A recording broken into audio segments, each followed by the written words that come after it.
Dr. Ranaga, you're all set? Yeah.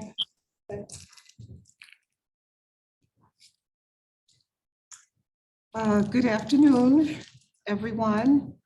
My name is Dr. Johnny Hamilton Mason, and I am delighted that the College of Social Sciences, Policy and Practice is able to host this talk today. And I want people to remember that we practice in a very, very global world. And therefore, we are very fortunate to have our speaker today come and talk with us about her work. So I'm just going to give you a little bit of an overview about Dr. Ranaga's accomplishments, and she can share more details as she does her talk. She teaches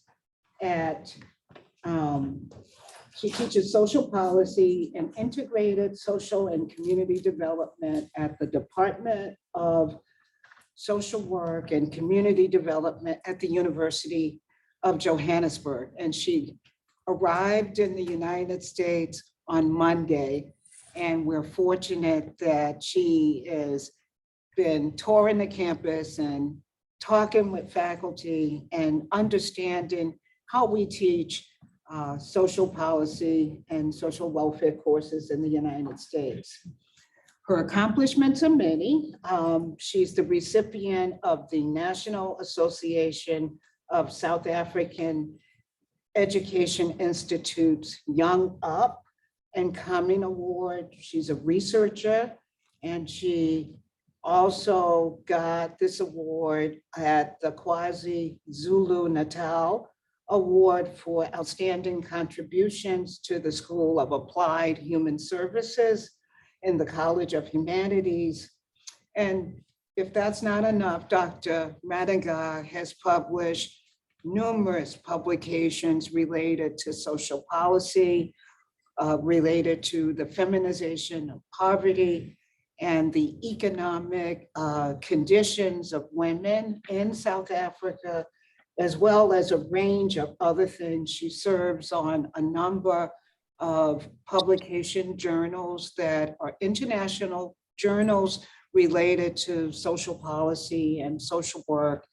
And we are just so excited to have her here, connect some dots for us in terms of our understanding of the need for global social work practice, even in the city of Boston, which has 1 in 5 children is the child of an immigrant. And so our practice settings are filled with numerous immigrants from around the world, including a large number of African immigrants. So I welcome Dr. Ranaga to talk with us about her title, which she will share with you. Thank you so much. You're welcome. And I didn't tell all of what you did. Well, good afternoon, colleagues that are in the room with us, and a special thank you to Professor Johnny Hamilton Mason for really facilitating my visit to Simmons College. And it's been a wonderful experience. And thank you to all the students and colleagues that have joined virtually via Zoom. I'm going to speak this afternoon about a topic that's really close to my heart, which is really looking at a woman's experiences and their role in the economy, in the informal economy in particular in South Africa. So for those of you that have visited South Africa and know where we are, this is the southern tip of Africa, or the southern part of Africa, which comprises 9 provinces with their own unique kind of cultural and linguistic context. I come from KwaZulu-Natal, the bright green part, where I was born and worked as an academic for 12 years at the University of KwaZulu-Natal. And now I am in Gauteng. which is about a 6-hour drive from KwaZulu-Natal to Johannesburg, the city of Johannesburg, where I live and work now.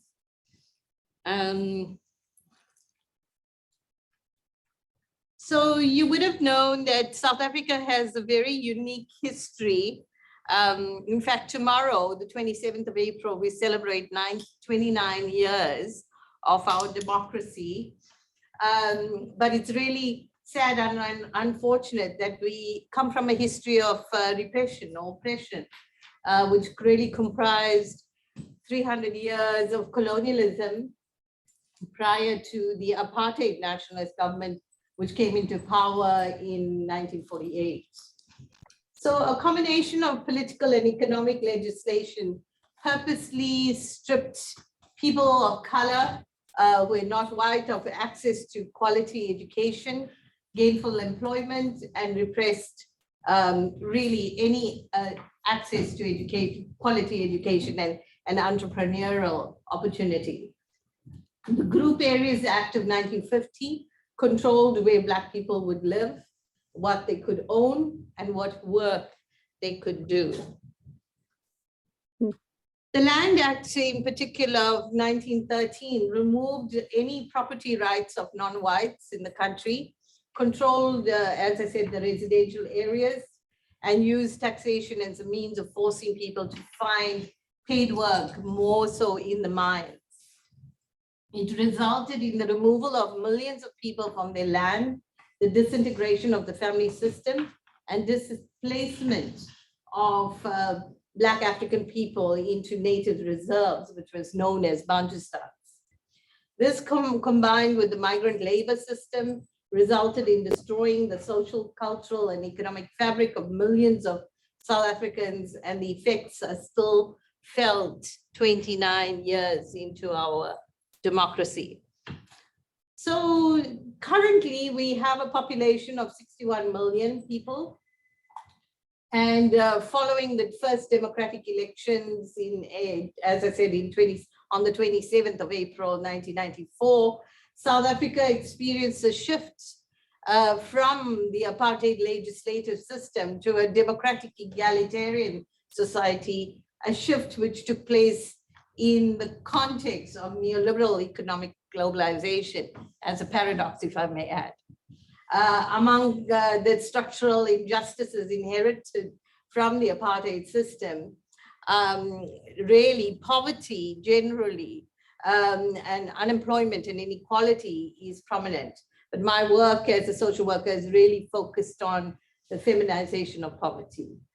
The existence of a socially conscious government in South Africa has firmly placed poverty alleviation strategies high on the national agenda, which was to the grace of us as social workers. With the global economic crisis, many have questioned the legitimacy of global capitalism and put in place social protection systems and networks which would help the unemployed to sustain livelihoods and become, economically active. Women's economic poverty is highlighted by prominent researchers who reveal that women represent 70% of the world's poor, even though, ironically, we make up more than 50% of the world's population. So other researchers provide empirical evidence from South Africa that female-headed households experience income, nutritional, and food insecurity in comparison to male-headed households. And I must say this has perpetuated since the COVID-19 pandemic. The camera is that way. Okay. Foundational legislation, such as the White Paper on Social Welfare, the White Paper on Local Government, the Cooperative Development Policy, and the National Development Plan, Vision 2030, really support pro-poor and pro-economic growth objectives, thus simultaneously integrating psychosocial support and economic imperatives for women who work in the second economy, which I mean the informal economy. While the rollout of these policies are very commendable, The gaps remain with translating these policy directives into meaningful action, such as access to microcredit, collective organization, and access to business training for women. In contemporary times, there is evidence that work in both the first and the second economy is still marked by gender inequality. Women are disadvantaged in the workplace in terms of access to productive employment opportunities in the first economy, and many of them are really forced to work in the informal economy. So it's not out of choice, it's really out of necessity. And the wage gap and working conditions over the last two decades, remains a concern. While female labor participation in the first economy has increased over the past 2 decades, the returns to women's work continue to be much less than those of men. During the COVID-19 lockdown laws or regulations, we've found that through empirical evidence that women within each of the 4 population groups which work in the second economy tended to record lower hourly earnings than men. To add to this complexity, women from low-income communities face social and economic exclusion due to historical patriarchal institutions and sexual discrimination. In contemporary times, there is evidence that work in the first and second economy, as I did mention, is still very much based on gender inequality. 1/3 of women cannot find jobs in the formal economy, and that 34% of women are self-employed and run their own small businesses in the informal economy.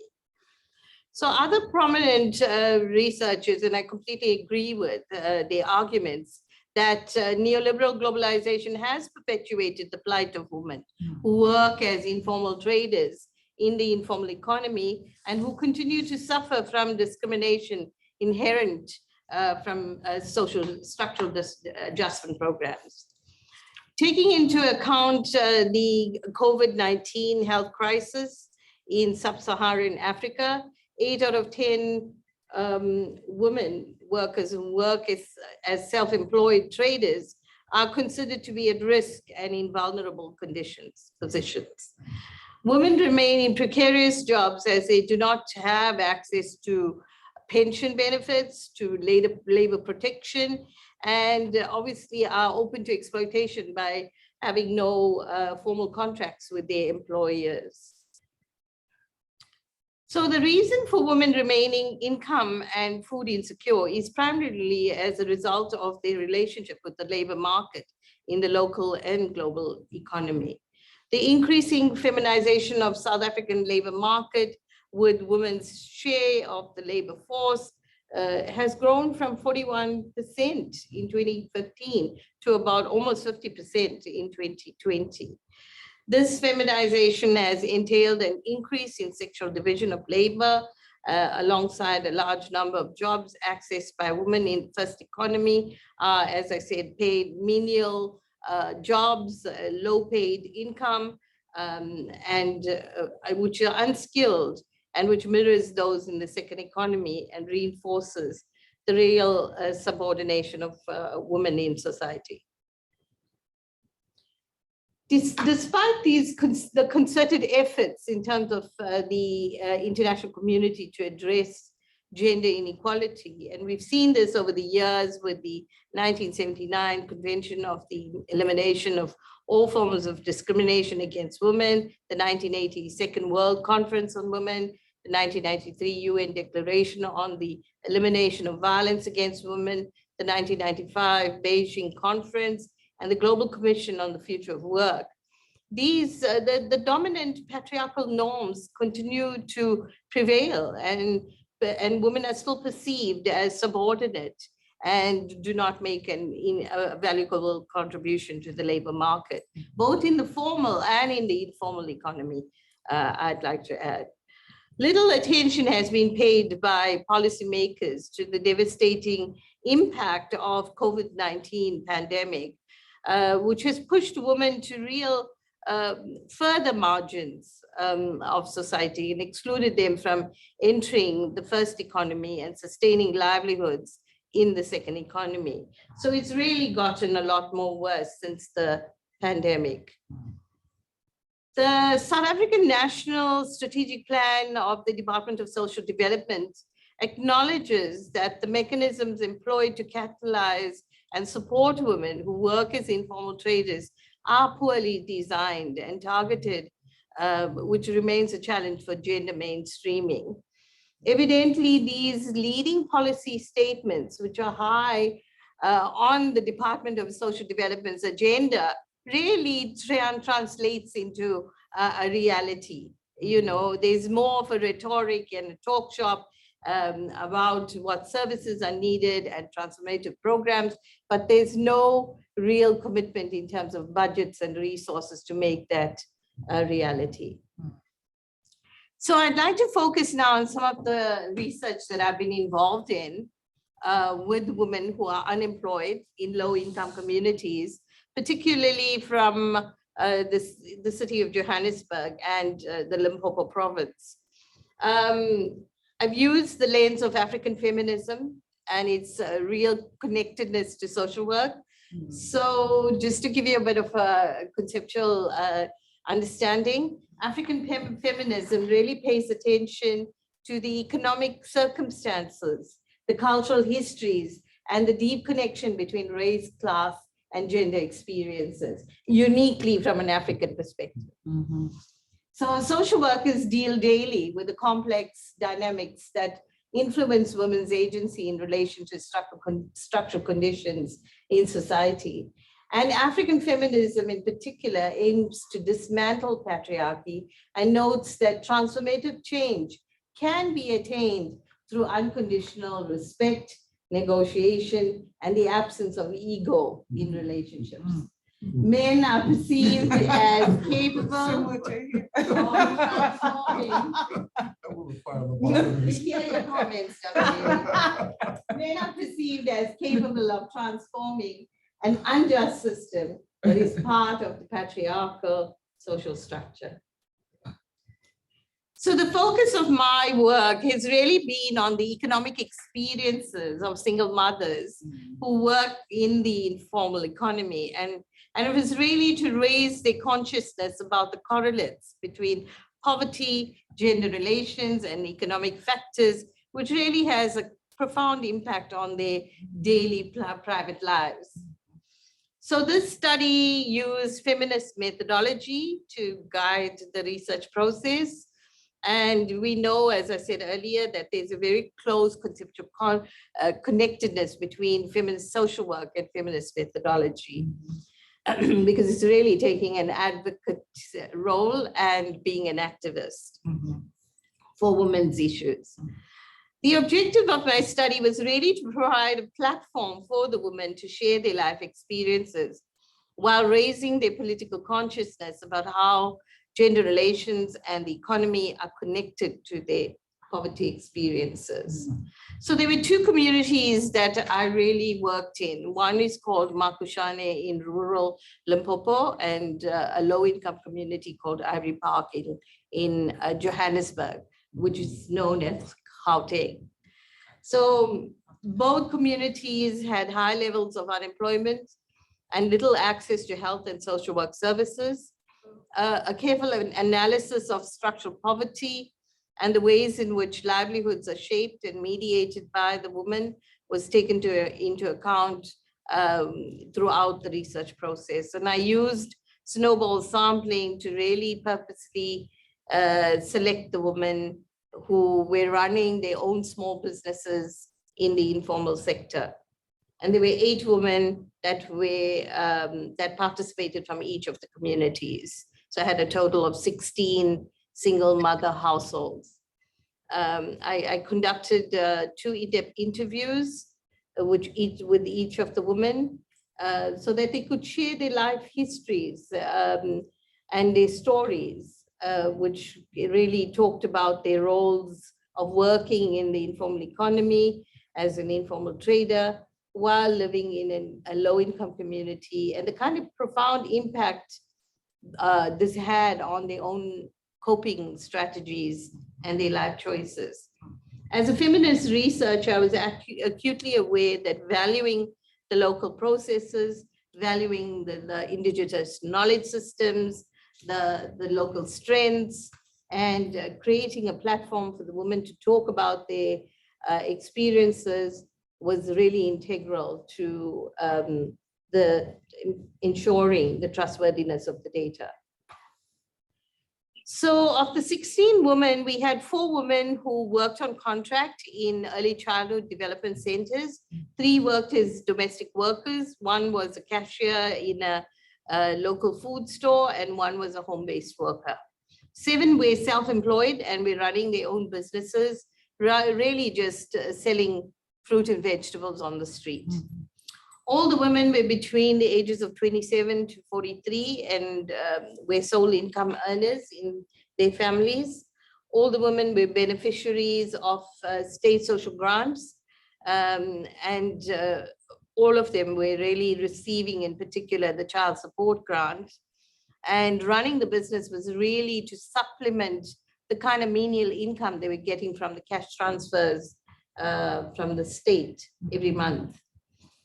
So there were 2 key themes that emerged from the data.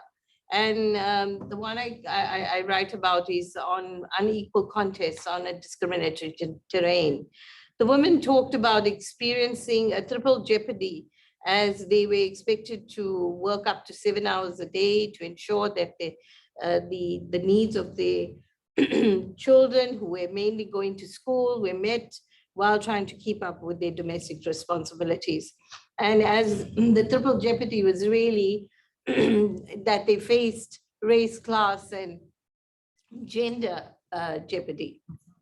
So this is some of the voices of the women that you can look at.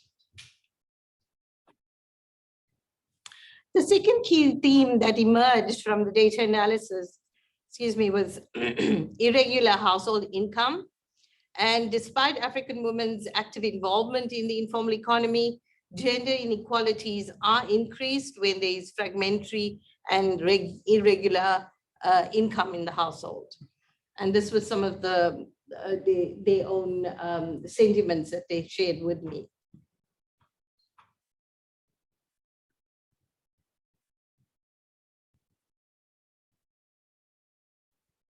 So what does this all mean for us as social workers?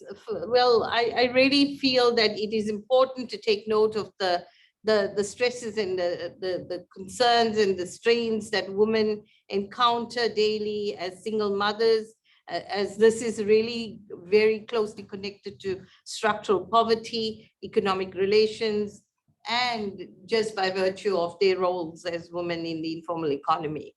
It's clear from the comments that all the women struggled financially to meet their household expenses. The receipt of the state social grants was perceived as most beneficial, even though the income was very little, but it was a steady, regular form of income that they expected every month, which really helped them to at least ensure that there was food on the table for the kids, you know.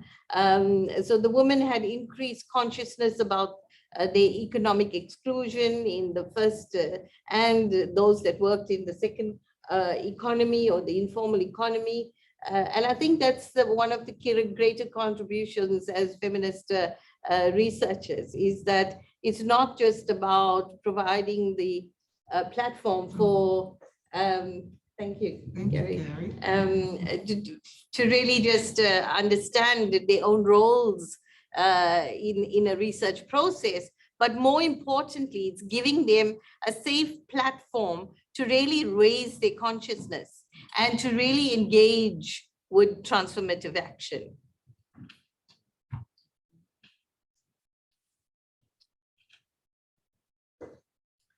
So the women proposed creating online support networks for engagement and to share experiences. And in another paper, I really talk about the impact of COVID-19 on the women's experiences as informal traders. And one of the key things was that the only way they could really sustain and keep their businesses afloat during the COVID-19 pandemic was really creating these online support networks through WhatsApp groups, through Facebook, through Twitter, as such. And this really helped them to share their own resources during the pandemic, where they would pool their own strengths, give each other support via these online platforms. And subsequent to that, a lot of the women talked about having in-person monthly business forum meetings, which would allow them to really, again, troubleshoot their own challenges and provide strengths to each other. So African feminism for these women were not just about challenging male domination, but also about claiming their own agency and space to secure income and improve the quality of life for themselves and their children. The successful realization of economic goals requires access to microcredit from government and the private sector as part of a holistic social development agenda to redress the feminization of poverty. So as social workers, I think we need to pay attention to transformative interventions, which really includes playing the activist role and advocating for change to real national neoliberal economic policies.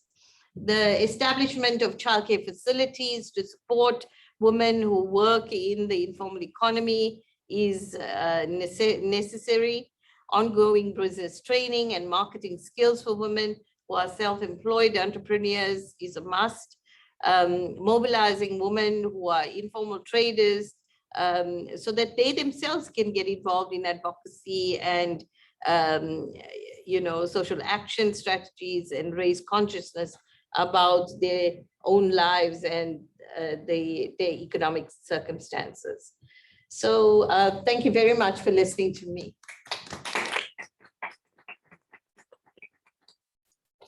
Good. So we do have time for some questions, and I have some questions too. Sure. I mean, one of the things that I'm struck by in your talk is this whole notion of the feminization of poverty, which is also something that we sort of lift up here in the United States, and in particular, how close it sounds to Black feminist theory from the perspective of Patricia Hill Collins and many other women that have been involved in articulating that frame. So it's helpful to be reminded of some of the parallels that exist in the United States and in South Africa.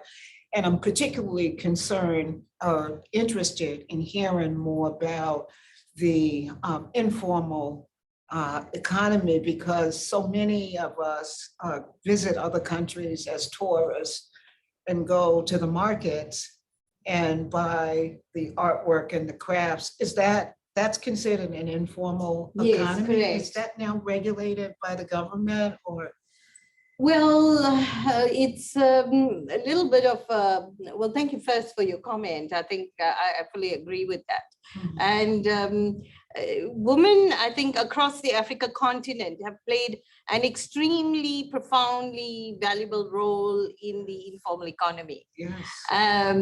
More than 60% of women, for more, not from now, for more than 2 decades and along, make a very valuable contribution. And in South Africa's history in particular, it was linked to the migrant labor system because the men went away to work in the mines. So the women were left at home in the rural and suburban communities to really raise the children and ensure that there was food in the home.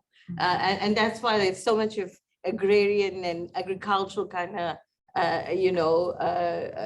connectedness in terms of food security. But having said that, it's also where in the post-democracy period, a lot of informal traders. So women that work as informal traders, as I mentioned, do not pay any tax. So, and they are really just, do not have any kind of formal contracts or any labor protection from the laws or anything. So there are some that register with the government that gives them a permit to trade where they do, you know, but that comes at high costs, at very tedious and bureaucratic administrative processes. So many of them over COVID, a lot of businesses really just closed down, you know, because they couldn't sustain it. And now in this post-COVID era, are trying to revive a lot of the economic projects that fell through, because some of them were group cooperative projects, and then other were self-employed, you know, as traders.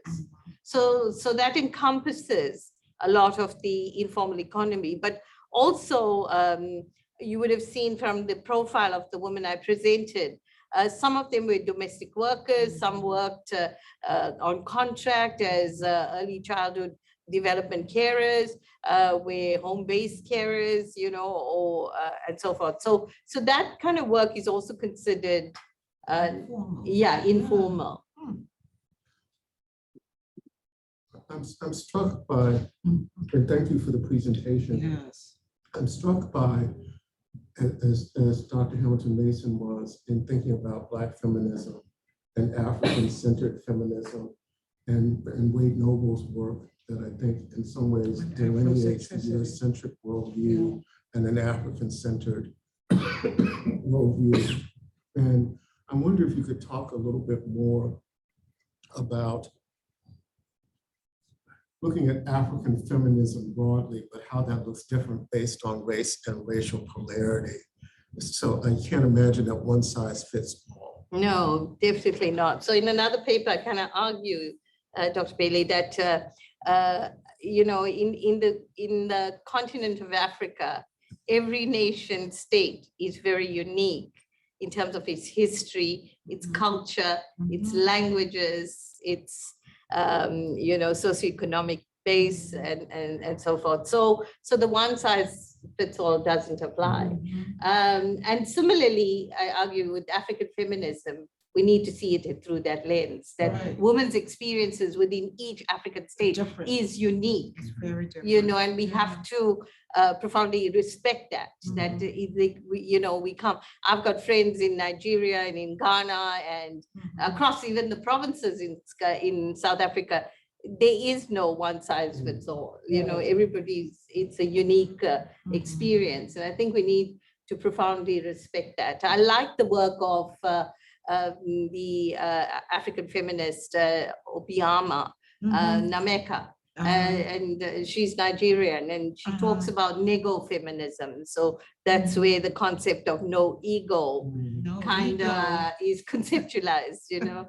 And she talks a lot about it's not an us and them, you know, it's a question of a real, negotiation, conflict resolution strategies, all of which is very close to social work values, you know.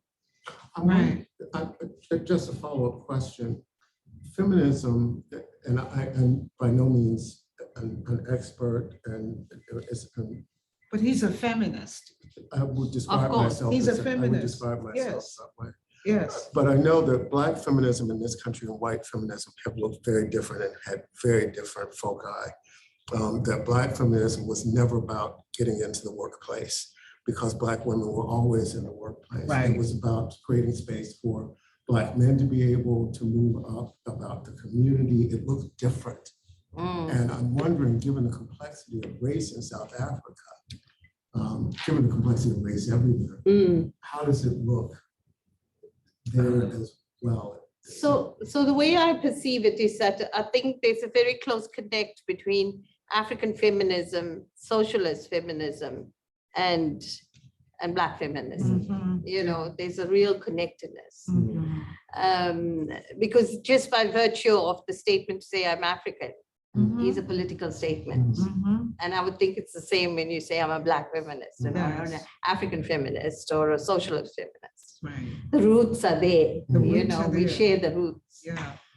Yeah, and so that's my take on it. Yeah, yeah. And so what did you mean by neoliberal globalism? Could you say more about that? Okay. So I made a statement also, and I argue in some of my papers that I think since 2008 with the global recession, a Right. lot of people are deliberating, and prominent researchers and scholars, particularly in South Africa, and I could name and share some of the texts around it. Professor Patrick Bond in particular, Professor Ashwin Desai, Professor Vishanti Siupal, very much argue to the limitations of capitalism, you know, and the detriments that it's had. So, and I also said in my introduction that, you know, at the turn of our country in 1994, we were also then paradoxically dealing with economic globalization, you know. Yeah, and some of the choices was that the economic policies took very much a neoliberal capitalist underscore, which resulted in within the RDP, which was the guiding economic policy at that time in the first 4 years of our democracy, really resulted in more than 1.5 million people losing their jobs. And we've seen that pattern over the different leadership, you know, over the years. So I hope that That shares some does light. answer, I mean, I thank you for that. That does answer my question. So I, like I shared with you earlier, I visited South Africa in 1994, and I had the opportunity to do some work on women and HIV and AIDS. And I'll bring you up. And I went to Folkeng. Do you know where Folkeng is? Outside, it's about 2 hours from Johannesburg. And it's where they have the platinum mines.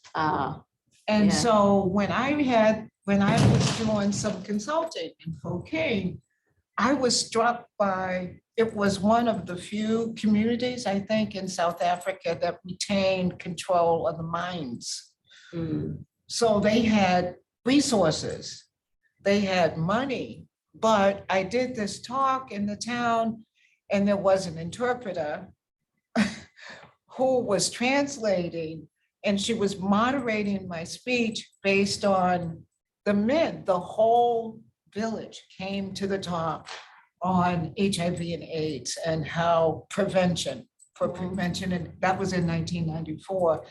And so it just reminded me of how to sort of reach an audience that was geared towards the family. And I was really mindful of the role of the elders and the men in the audience. So I really felt like the translator was tempering what I was saying about prevention and safety and what women could do. But I wondered if you could talk a little bit more about patriarchy. I know it's different in different provinces in South Africa, but Yeah. Well, you know, the history of patriarchy is complex in itself, and remains still complex in contemporary times.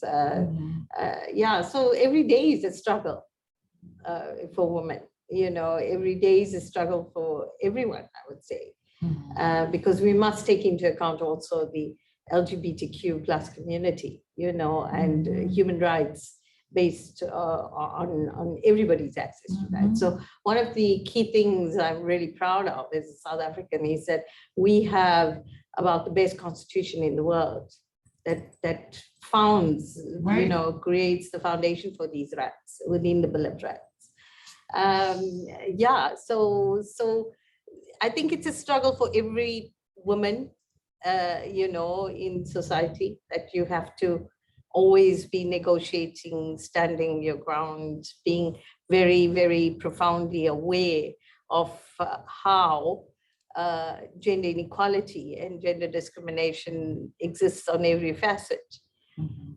So I did say that it's unfortunate in contemporary times, it's still in the labor market, the relations between men and women are still marked by gender inequality, through lower wages, through poor working conditions, even access to promotion in the private sector or even multinational companies, and in the higher education sector.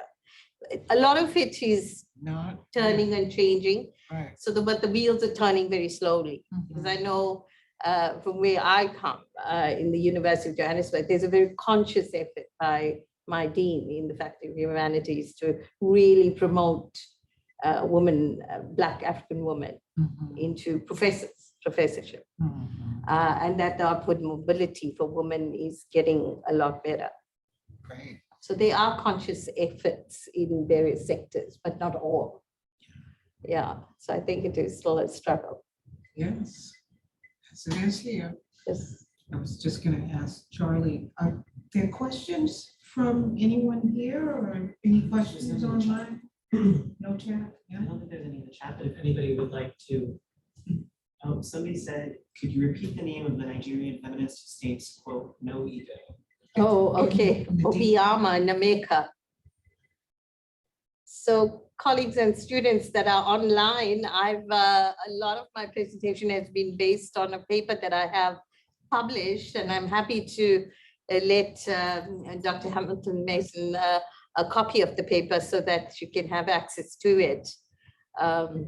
I can share it. I think I have it Okay.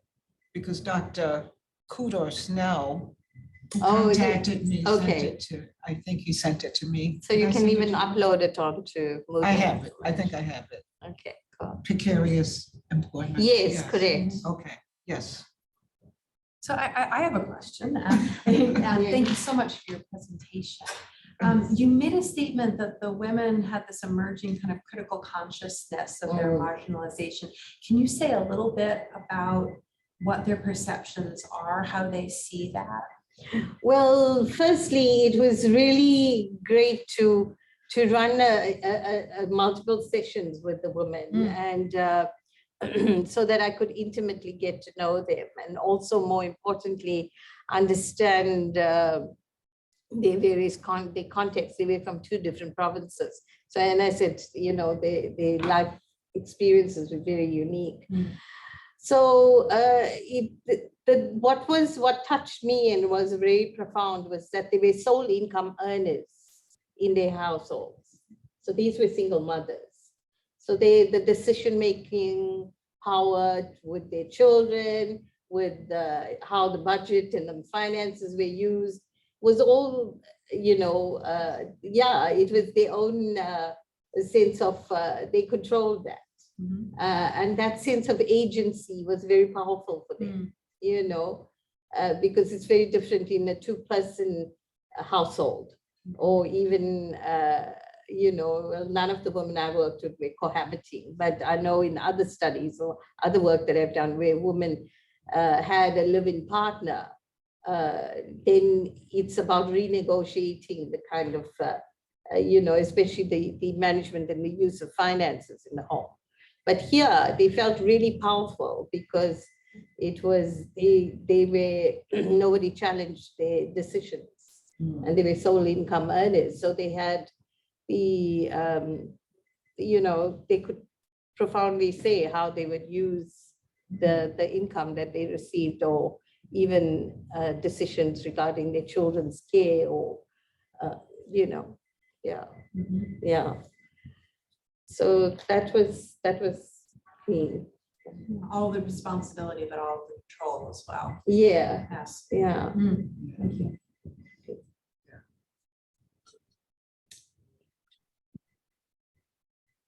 Yeah. Again, thank you. This has been wonderful.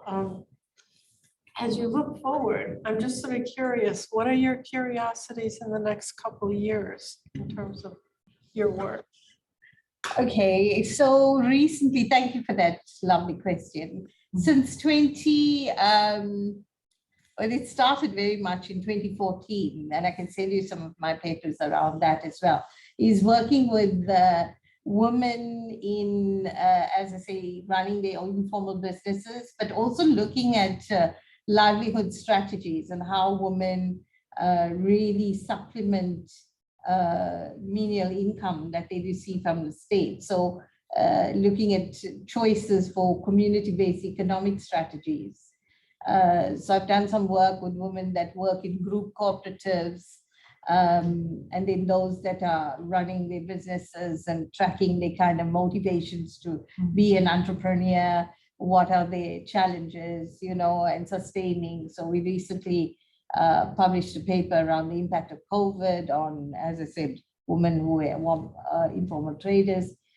So a lot of the work is, been around that, but more so about social development and translating developmental social welfare into practice, because that hasn't fast-tracked enough in South Africa.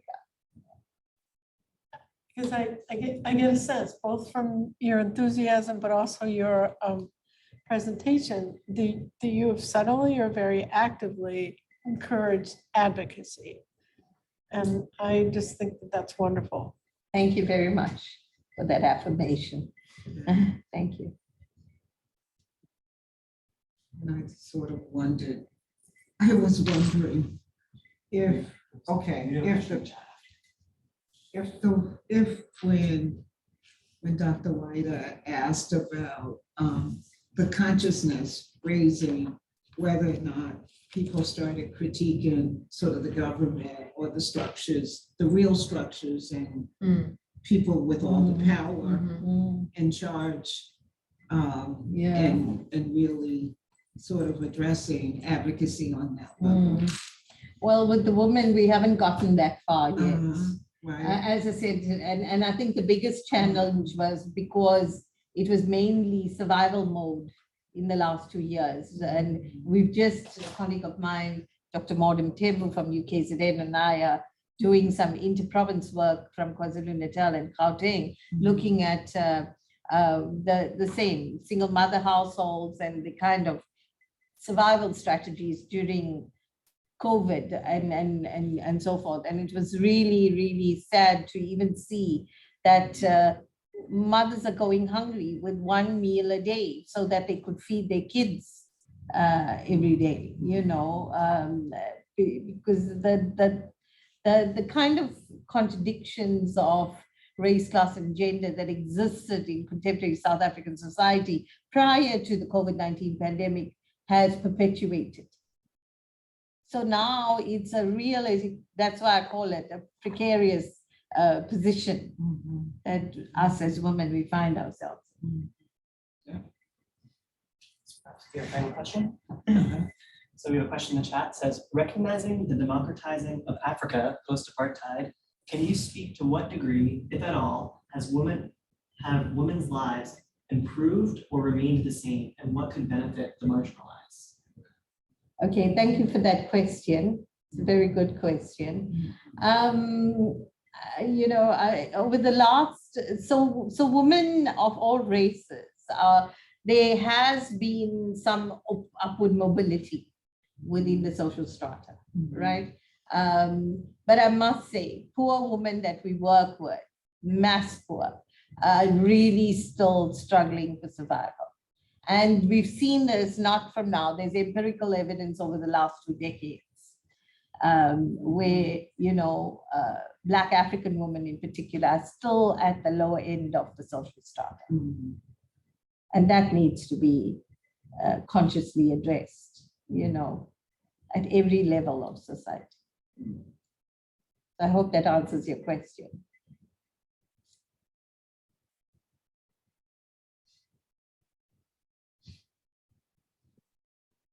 Well, I think that I want to thank you for your presentation and thank you for attending, and thanks to those online who attended.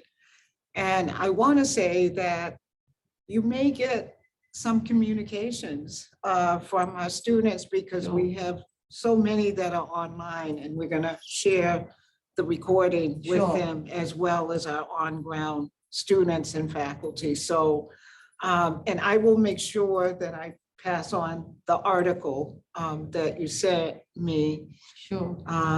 about your talk. And I just really thank you for bringing up an issue that I think is idiographic in terms of it being something that's experienced in the regions that you did your research on. And I also think that, like some of the challenges that we face in the United States, some of it is local epidemics, local problems, local challenges that women face. And sometimes the outcome, though, is very similar, which means marginalization in their particular position. So thank you so much for coming. Thank you for visiting us. And we just so appreciate your talk.